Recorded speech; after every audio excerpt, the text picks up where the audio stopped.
Hello, I'm Jonathan Charles, Managing Director of Communications and Business Information Services here at the EBRD, the European Bank for Reconstruction and Development.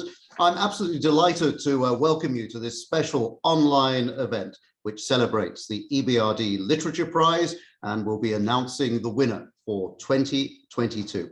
Our Literature Prize celebrates the richness and diversity of literature and literary fiction translated into English from our nearly 40 countries of operations. And I'm really delighted that so many writers, translators and publishers from those countries have been able to join us today for this very special event, as well as, of course, as our staff and our extensive network of alumni from across our regions. Today, we're going to be hearing more about the prize from the EBRD President, Odile Renaud-Basso. We'll be watching and listening to the writers and translators of the 3 finalist books. And of course, we will learn who has won that prestigious prize, the EBRD Literature Prize for 2022. We'll be enjoying a discussion amongst this year's judges, as well as the writers, translators and publishers, about what it's like to judge a book prize. And you might ask, what makes a winning book? How can one judge a work of translated fiction? Well, let me now hand over to someone who knows precisely how to do that and knows what it takes. He's Toby Lichtig, the Chair of Judges for the EBRD Literature Prize 2022 and the main moderator for today's event. Over to you, Toby. Thank you, Jonathan, and thank you everyone for joining us today. My name's Toby Lichtig. I'm the fiction editor of the Times Literary Supplement, and it's been my very great honour to chair this year's EBRD Prize. And I'd like to start off by thanking the EBRD itself for making this wonderful award exist in the first place and for giving such a central platform to literature and literary translation. As Jonathan said, the EBRD spans 3 continents and nearly 40 countries, many of whose literatures aren't well known to English-speaking audiences. And the work the bank does to promote the writing and culture from these nations is, I'm sure you will agree, of utmost importance and value. I'd also like to thank my fellow judges, the critic, journalist and broadcaster Alex Clark, Catherine Murphy, who's an associate professor at the University of Oxford and a fellow at Oriel College, and the translator, poet and editor of the LA Review of Books, Boris Dralyuk, who unfortunately can't be with us here today, but for the happiest of reasons because his partner very recently gave birth to twins. It's been an absolute pleasure working with you all and with the EBRD in general. And I think it's worth saying at this stage that we're a fully independent panel. For better or worse, our judgments in selecting these books have been entirely of our making, so on our own heads be it. It's been rigorous and challenging and fascinating and also, dare I say it, fun. And I would say this, I'm absolutely delighted with the 3 finalists we've come up with for this year's 2022 prize. There was plenty of debate about how to boil down our shortlist of 10 books to 3. And the process of selection came not without some agony. But I think I'm right in saying that there was also something pretty harmonious about this year's panel. Plenty of impassioned deliberation, plenty of playing devil's advocate, no massive bust-ups. And in the end, it didn't take all that long to choose the following 3 novels. The Book of Katerina by Auguste Courteau, in translation by Claire Papa-Michael, Boat Number 5 by Monika Kompanikova, in translation by Janet Livingston, and The Orphanage by Serhii Zhadan, in translation by Riley Costigan-Humes and Isaac Stackhouse-Wheeler. These 3 outstanding novels offer a broad sweep of theme and setting, from the tragedy of conflict to the heartbreak of parenthood and the confusions of childhood. One is set in war-torn Ukraine, one in 1990s Bratislava, the third across the Greek 20th century. All feature complex characters, ordinary heroes and anti-heroes, fully rounded with their flaws. Their stories are luminously told, brilliantly translated, and each is utterly unique. And before we go on, I'm just going to give you a little flavour of these 3 books, and with thanks to my fellow judges for helping to provide these descriptions. So to start in alphabetical order with authors, Auguste Courteau's The Book of Katerina stars the long-suffering and insufferable matriarch of a Greek family beset by more troubles and ailments than one can easily enumerate. Hell hath no fury like Katerina Horianos. Released from her mortal coil at the very start of this darkly comic novel, Katerina goes about verbally settling old scores in deliciously vivid detail. Yet Courteau's novel, so rich in anger and so effectively translated by Claire Papa-Michael, is ultimately a work of heroic empathy. It is also a son's attempt to understand a mother whose love for him was stronger than her grudges, but one who was ultimately incapable of overcoming her own inner torment. Next up, Monika Kompanikova's Boat Number 5 is an intense, tense novel, chiefly concerned with the question of care and the consequences of its failure. The 12-year-old Yarka, neglected by her mother and living precariously in post-Soviet Bratislava's maze of apartment blocks, finds solace in an allotment garden where she improvises a family composed of a young runaway boy and twin babies that have come into her charge.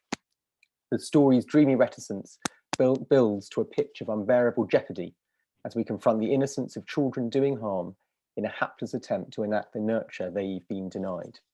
Janet Livingston's translation beautifully captures a world at once magical and threatening, seen through a young girl's wary eyes. And finally, Serhiy Zhadan's equally, though differently tense and intense The Orphanage exists in a zone of fracture and obliteration, not merely portraying the physical landscape of war, but the effects that ongoing conflict has on lives and minds. Pasha, a teacher in eastern Ukraine, undertakes to fetch his nephew from his residential school, the precarious, terrifying mission becoming a sort of nightmarish picaresque. Characters fade in and out of the narrative, their actions often oblique and mysterious. Pasha's surroundings constantly change but form a grim continuum. Events occur quickly and without warning, but the sense is one of time stretching on. The translators Riley Costigan-Humes and Isaac Stackhouse-Wheeler rise to the challenge of conveying the shifting world with remarkable deftness and commitment. And I'm pleased to say that you can now stop listening to me and instead hear more about these three fantastic novels directly from their authors and translators.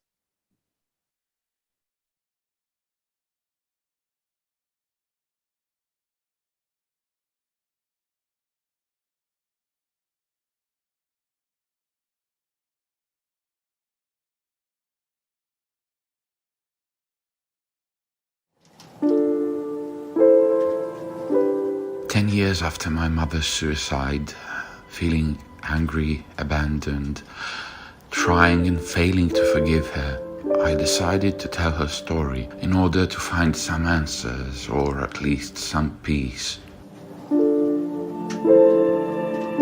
The resulting book changed my life and hopefully offered its readers some measure of company and solace.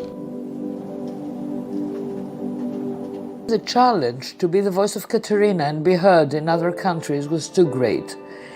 It was an arduous process to find the right words and expressions so as to do justice to August's violent prose and rich, colorful vocabulary, to uncover the dark comic streak of the book, and to make sure that the readers understood and empathized with the complex character of Katerina.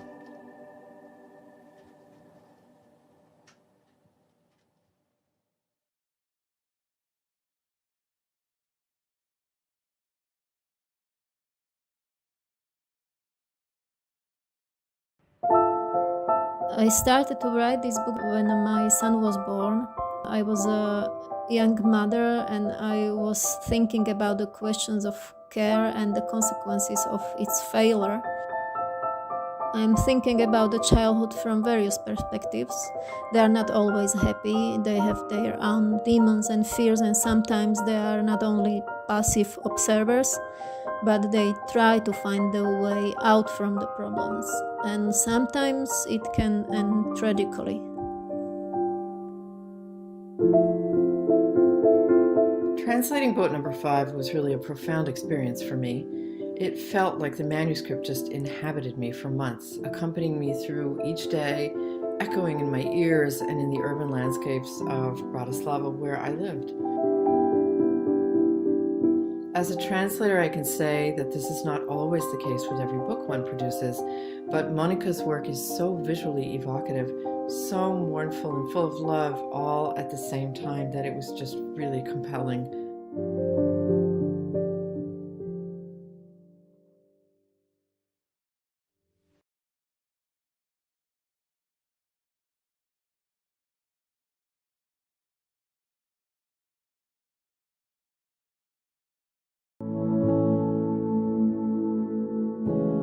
Для мене цей роман справді важливий і справді особливий, тому що Він писався доволі непростий час, він писався в 17-му році, коли в Україні вже 3 роки тривала війна на Донбасі, коли в Україні вже 3 роки було анексовано територію Кримського півострова, коли в Росії тривали бої, коли тисячі українців змушені були залишати свої домівки і виїжджати, коли сотні родин були розділені лінією фронту, коли гинули молоді хлопці, дівчата, коли гинули діти, гинуло цивільне населення і гинули українські військові.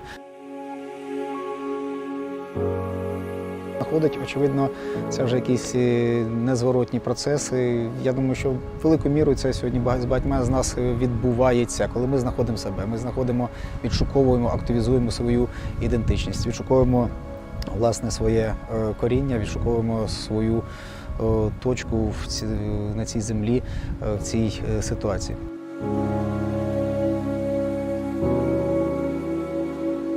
The orphanage is not a lurid, aestheticizing depiction of the war, nor a reductive ideological one.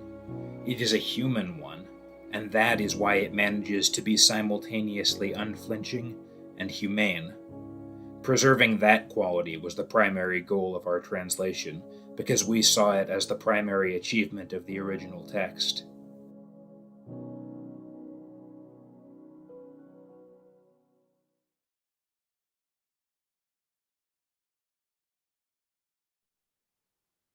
Well, I hope you enjoyed those 3 short videos and hope that you found they captured the tone, mood and style of these quite stunning novels from Greece, the Slovak Republic and Ukraine. All 3 are beautifully written and skillfully translated. If you're a very keen reader as I am, you're in for an absolute treat. I thoroughly enjoyed reading them. All are worthy winners, but only one can take away this year's prize, of course. So who's won the EBRD Literature Prize for 2022? The time has now arrived to find out. I have great pleasure in introducing Odile Renaud-Basso, the EBRD president. She is going to announce the winner. Odile. Thank you, Jonathan. Good afternoon, everyone, and welcome to this special online event to celebrate the winner of our 2022 EBRD Literature Prize. This prize rewards the very best of translated literary fiction from across the EBRD regions.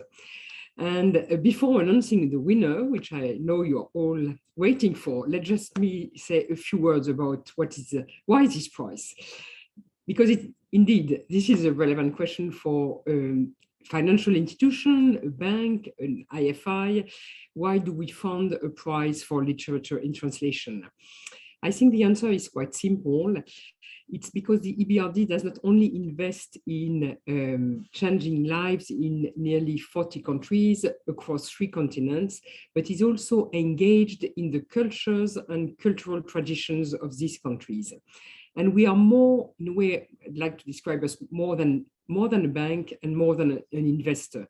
We are an institution which strives to make an impact beyond pure economics and to make a positive impact in the social and political spheres.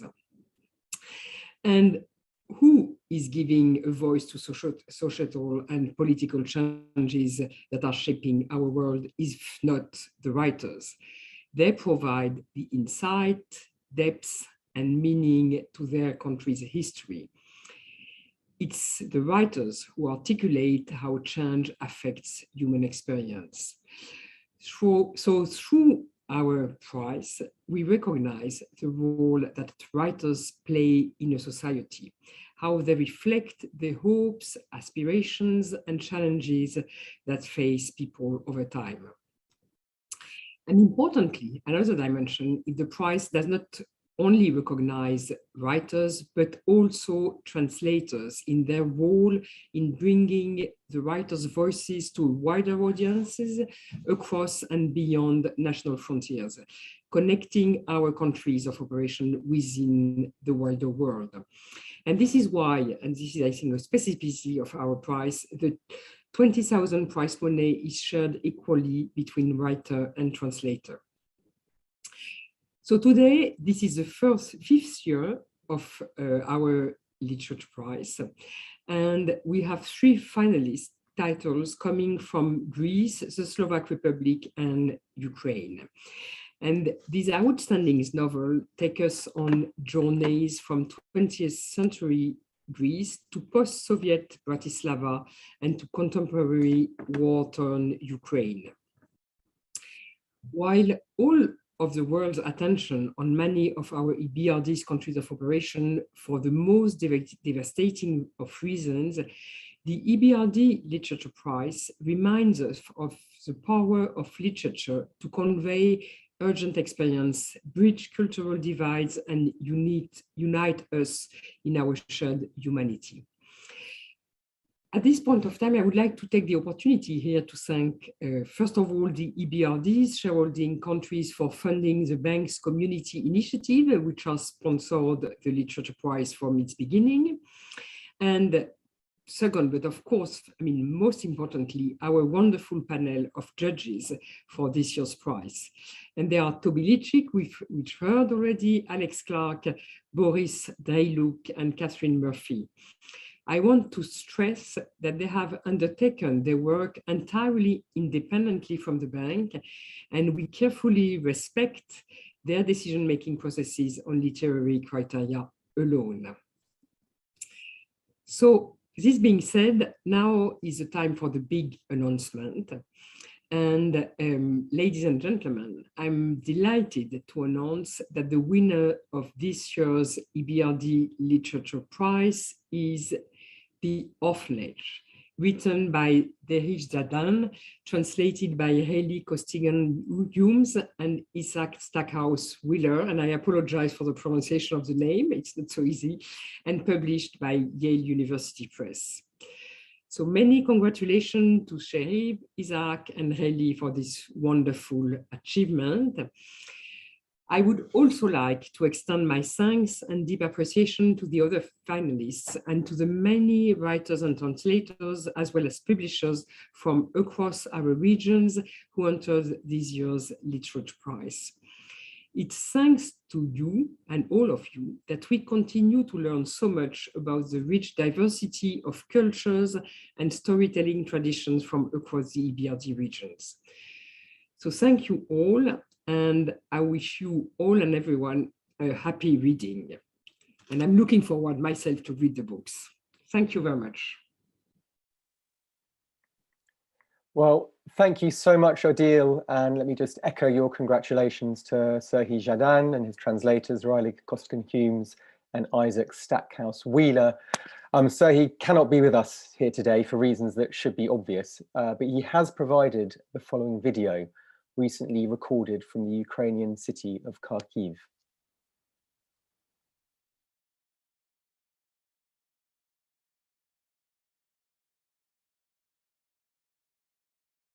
Друзі, всім привіт! Мене звати Сергій Жадан, я знаходжусь в місті Харкові. За моєю спиною знаходиться легендарна будівля Харківського Держпрому, який символ українського конструктивізму, символ України, яка тут будувалася і не вибудувалася.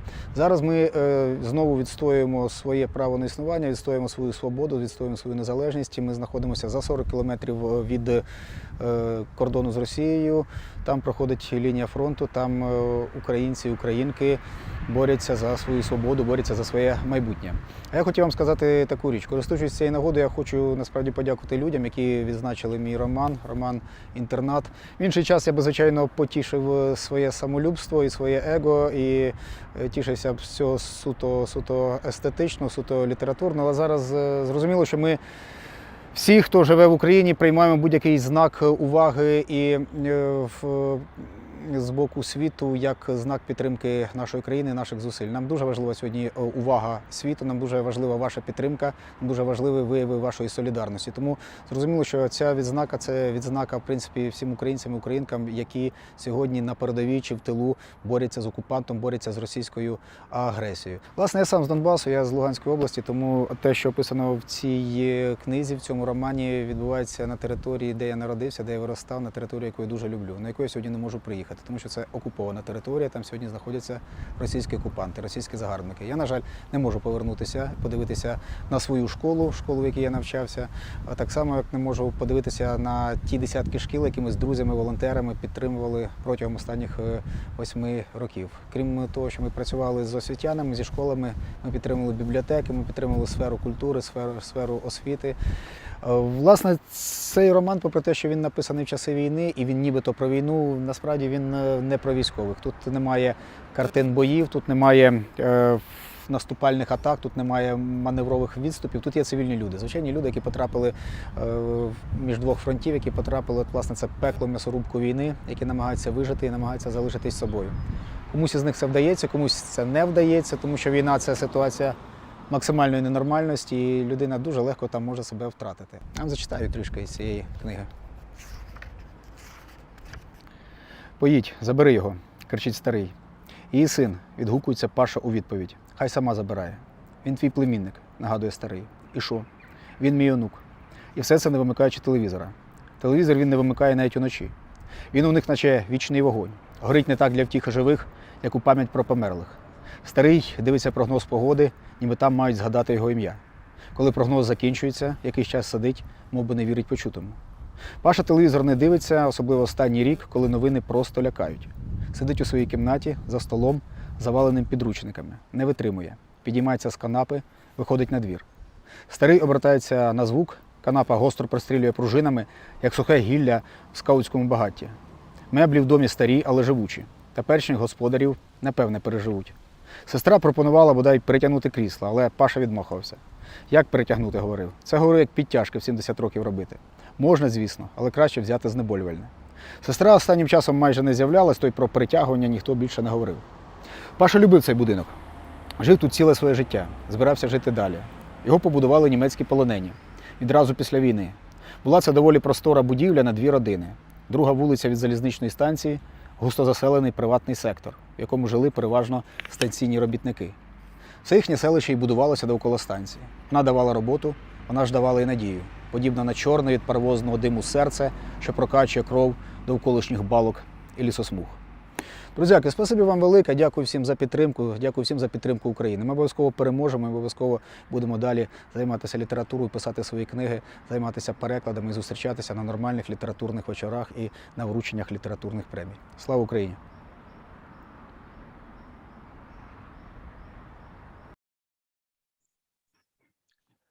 Well, let me once again congratulate Serhii Jadan, as well as his translators, Riley Costigan-Humes and Isaac Stackhouse-Wheeler.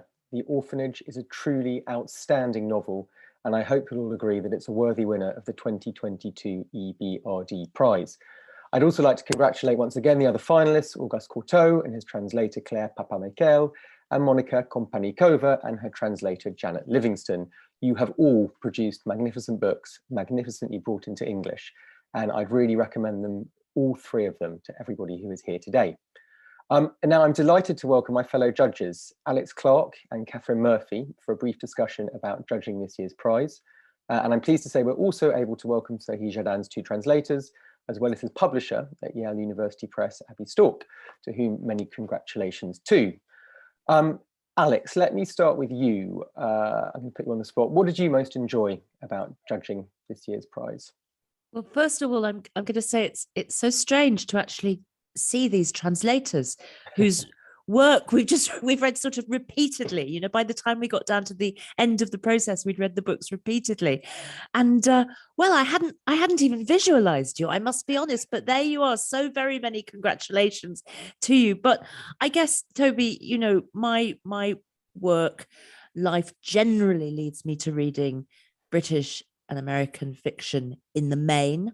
I go elsewhere for pleasure, but I don't for work very often have to, as it were, sit down with a pile of books from across the world and all that entails and implies.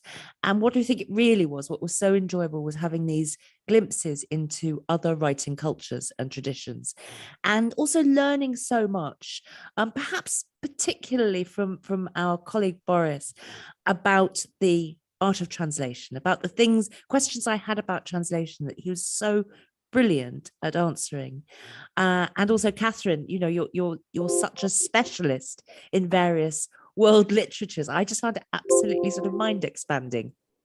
Yeah, it's probably worth saying that Alex and I were the two literary, maybe a dilettante's a nice way of putting it. But, we were the non-specialists. We were the informed lay people. The informed lay people. We'll put it like that.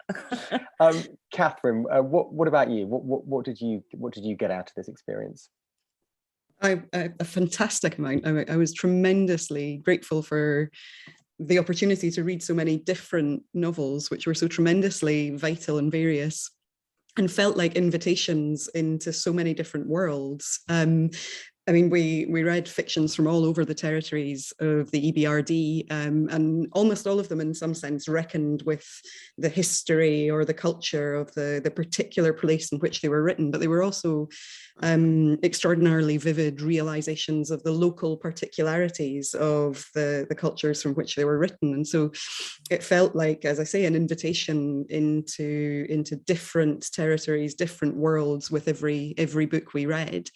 And it left me with a sense of extreme gratitude to both the fiction writers and the translators for the ways in which those invitations make such varied experiences, such varied contexts and environments, you know, realizable and recognizable and shareable with readers. I also particularly enjoyed the discussions that we all had as judges, because I think collective reading together really leads you into areas and insights and thoughts that you don't have on your own. And I'll be interested to hear about the collective translation process later on.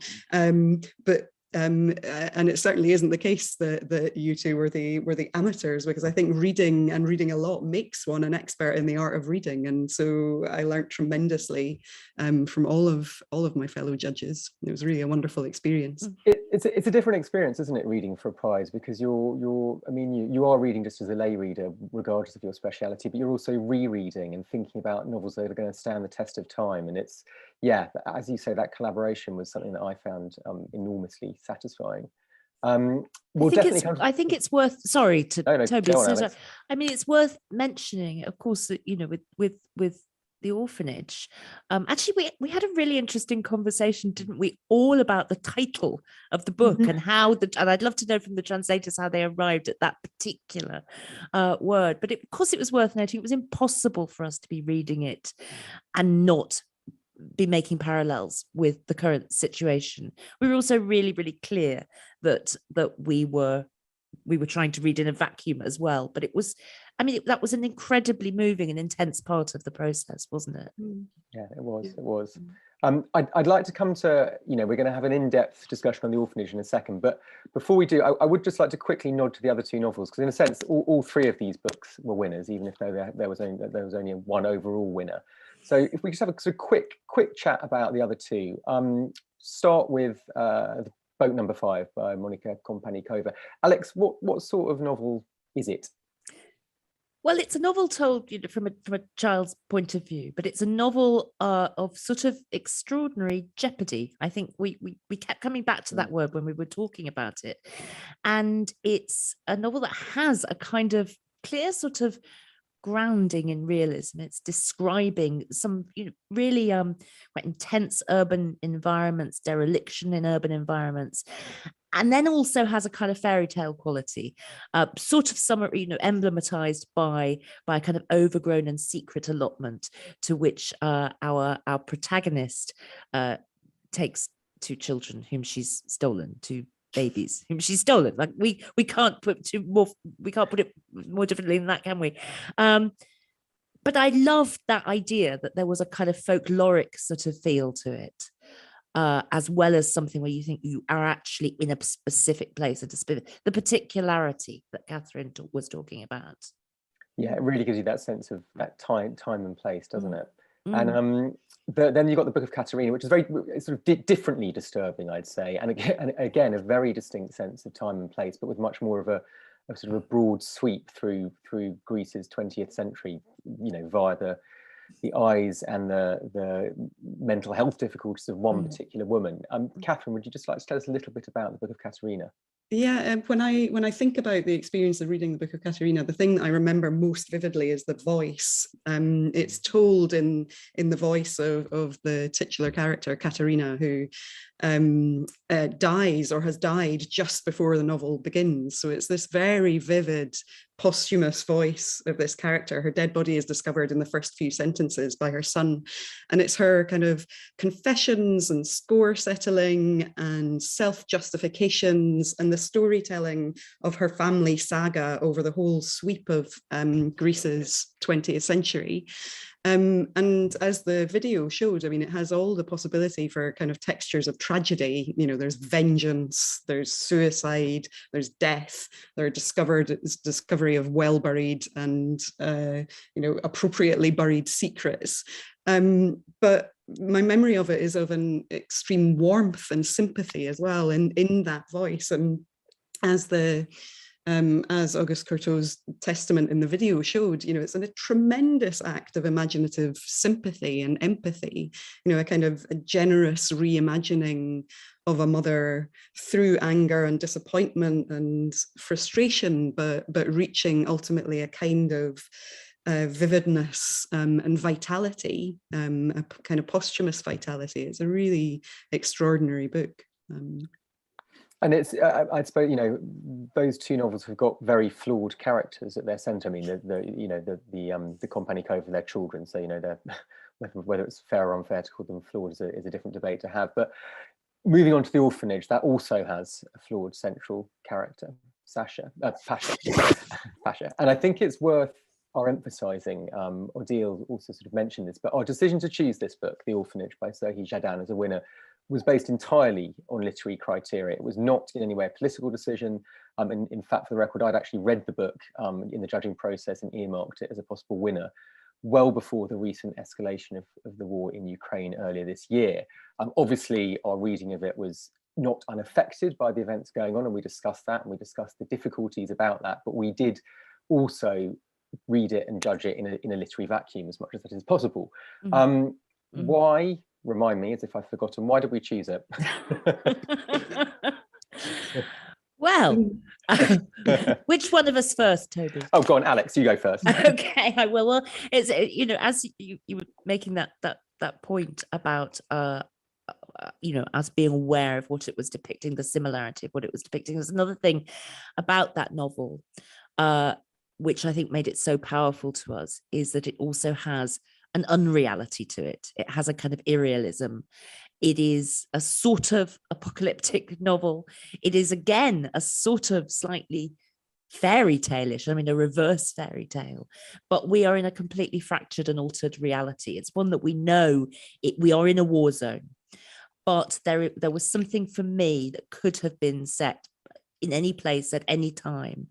And the idea that what to me, the reason that really made it stand out for me, it was all about the atmosphere that was created. So disturbing, so frightening, and so, again, full of jeopardy, and done with such brilliantly sparse effects in many ways. I think that's kind of more or less what drew me towards it. What do you think, Catherine? Yeah, I mean, it's an extraordinary book. On the one hand, even before the invasion, it felt incredibly present and topical. And that's partly, I think, because it's told in the present tense. It's told in very kind of clipped sentences. There's lots of dialogue. It feels as if it's very invested in a kind of set of extremely vividly realized experiences of a civilian landscape that has become nightmarish through war. And that's all incredibly vividly realized, the sights, the sounds, the smells, really intense. But it's also, you know, it has roots as a piece of literary fiction that are much structurally older. It's like a kind of odyssey or a kind of picaresque, because it's composed of a series of encounters between the central character on this odyssey to pick up his nephew and return with him. So very simple kind of architecture of quest and return, series of encounters in which every encounter is fraught with tension, where people are gauging each other's degree of threat, but also encountering generosity and kind of unexpected closeness out of these extraordinary circumstances. And it's punctuated, and I think Jardin is a musician and a poet as well as a novelist, and it's punctuated by lyrical moments and by musical moments and moments of kind of intense description that make it a kind of collage that's at once incredibly topical and vivid, but also very striking as a piece of writing, very kind of, it is a novel that I think will endure. It's not the moment of 2022 that makes this as powerful as it is. It's the writing. I couldn't agree more. It is not only is it not a novel just about the Ukraine war in 2022 or the Ukraine war in 2018 or 2017. It's not even just a novel about war. Conflicts on every page. But and I'd actually like to bring the translators in here. As Isaac Stackhouse-Wheeler said, it's not a reductive political novel. It's not a lurid novel about wars, horrors. It's a human one. So Isaac, if you'd like to respond to that, and also congratulations, as Alex said, it's very nice to meet and see you in person, having discussed your and Riley's translation over and over again for several months, and to know that you really exist. Can you tell us a bit more what you mean by about it being a human rather than a conflict novel? Well, first of all, I'd like to express how honored and grateful Riley and I are for the orphanage to have been selected. As Jardin said in his video response, it would be lovely to be able to just uncomplicatedly enjoy this moment, but it can't be divorced from the context it's happening in, as you acknowledged, Toby. This is a moment where Ukrainian literature receiving international recognition has stakes that couldn't possibly be higher. And we have to keep what's happening to the people in Ukraine right now foremost in our minds as we talk and think about Ukrainian literature. But to your question, that is precisely why The Orphanage is such a powerful depiction of the experience of war. The protagonist of this story was, from our point of view, designed to be a standpoint from which the experience of the war could be experienced on a human scale, on a unheroic civilian scale. The protagonist of the story, Pasha, is a teacher of the Ukrainian language who speaks Ukrainian in his classroom, but then switches to Russian when he steps out into the hall. He is a character who attempts to remain alienated, to remain disengaged, but is forced to accept a different standpoint by what he experiences. It's that unique character, that unique point of view that enables this novel to function as well as it does and to depict the experience of people in Ukraine as authentically as it does. And you talk about the switch of languages from Russian to Ukrainian, which is an integral part of the novel and an integral part of Pasha's identity. There were particular translation challenges, I imagine, in bringing this into English, not least there's plenty of soldierly slang and various other bits of unusual diction. And one of the things we were so impressed by is how brilliantly it does read in English. I just wondered, I'm going to bring in your co-translator, Riley Costigan-Hughes here. What were the particular challenges you faced? And then actually, I'd also be really interested to know after that, how on earth you work as co-translators. So thank you very much for recognizing our work. And like Isaac said, we wish it would be under different circumstances, and it's an extremely painful time for anyone who is reading the news or knows anything about Ukraine at the moment. Luckily, this has, I guess, exposed people to the greatness of contemporary Ukrainian literature, which is one positive aspect of this particular escalation of the war and after the Russian invasion of Ukraine. In terms of the challenges itself, I think the main challenge was to make sure that Isaac and I talked about while we were translating together, just to make sure that the novel wasn't overwrought at any point, that Žadan is purposely understated throughout the whole entire novel. And in terms of the challenges, the fact that, as you mentioned, Toby, or one of the other judges, that there's these very clipped sentences that we had to piece together and not feel as though they were truncated, or not feel as though there was something a little bit off. And I think also there is a great deal of ambiguity throughout the whole entire novel. You don't quite know who's on whose side, or who you can trust, who you can't trust. And I think preserving the same level of ambiguity, or trying to at least, was extremely crucial. And I think also just the novel itself, this whole idea that you want to disengage from war and from conflict. You want to distance yourself.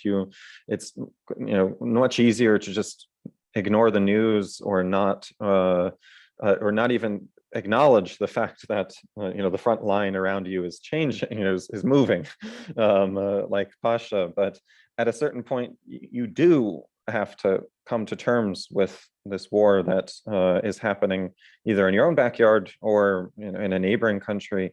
And I think that the fact that Pasha was so unheroic, and he lacked that Ukrainian identity, and then he was able to move towards it gradually throughout the novel, made this discovery or rediscovery of his Ukrainian identity that much more valuable, because he wasn't someone who's ultra patriotic from the beginning of the novel, and he maintained that.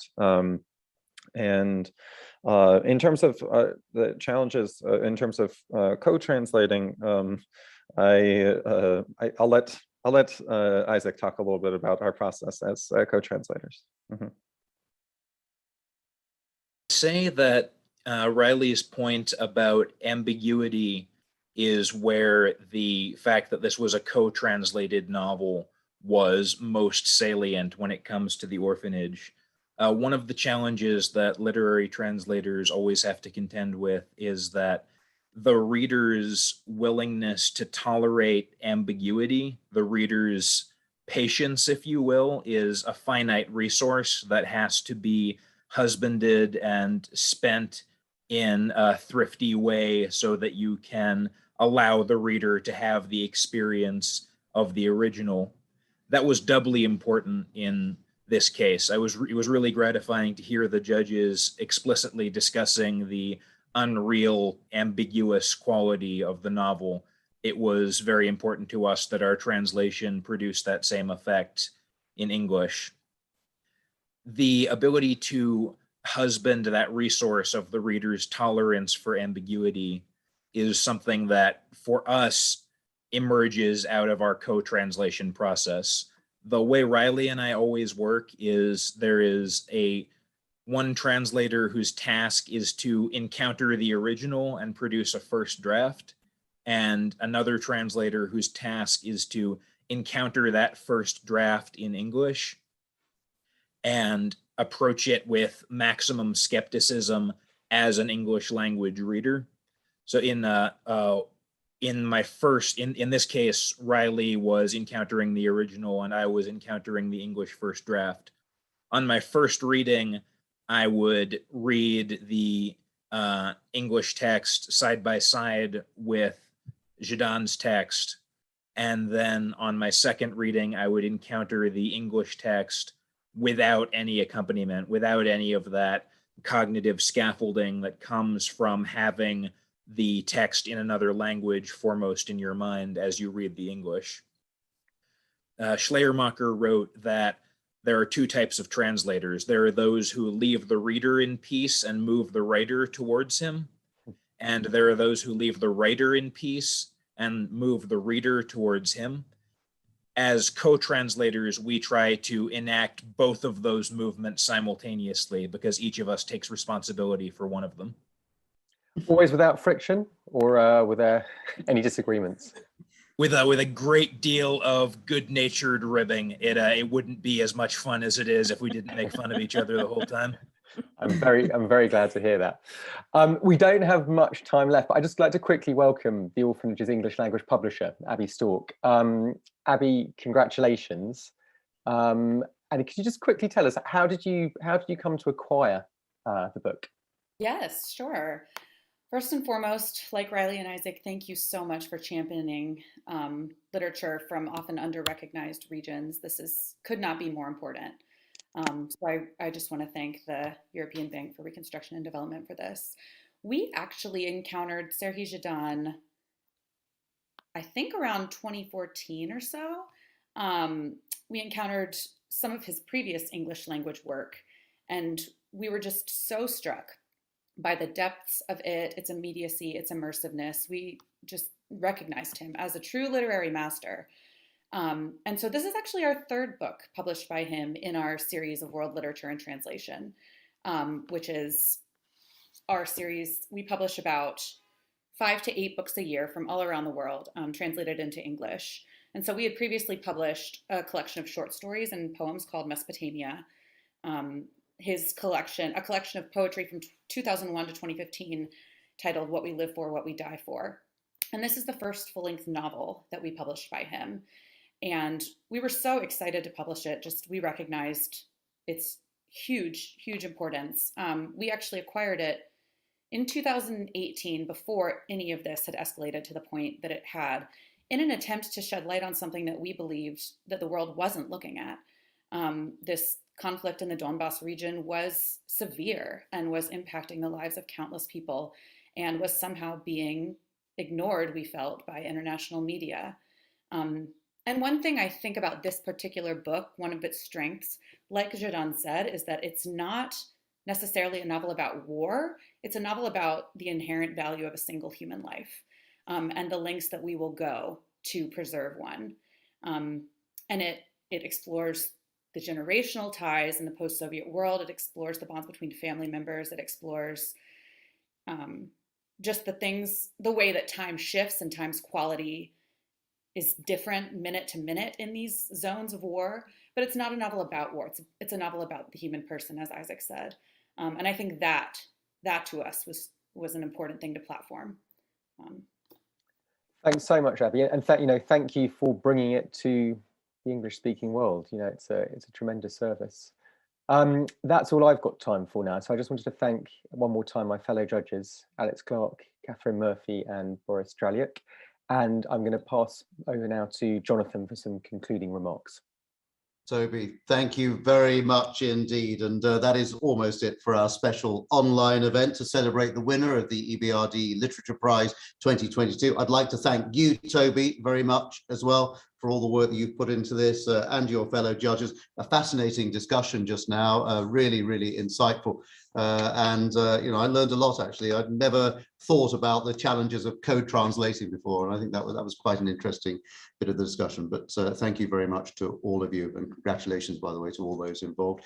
As well, I'd like to thank you for all the real energy that you've put into all this as judges, selecting long lists, short list, finalists, the winner eventually. I mean, that is an awful lot of reading, and I speak as a very keen reader. I know just how much that must have taken. A big thanks as well to our president, Odile Renaud-Basso, as well as the EBRD board and senior management for their very strong support for this prize. It is a project of the EBRD's community initiative, and the Literature Prize helps to engage all of us inside and outside the bank in the literature of our regions. We're very committed to the culture of our regions, as well as to helping them develop economically.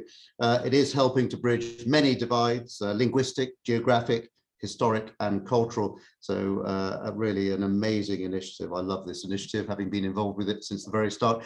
All I can say to all of you watching is go and buy the books. They're great. They're worth your time, taking the time to read them. Thank you very much to everybody. Have a good rest of the day, and we'll see you next time. Goodbye.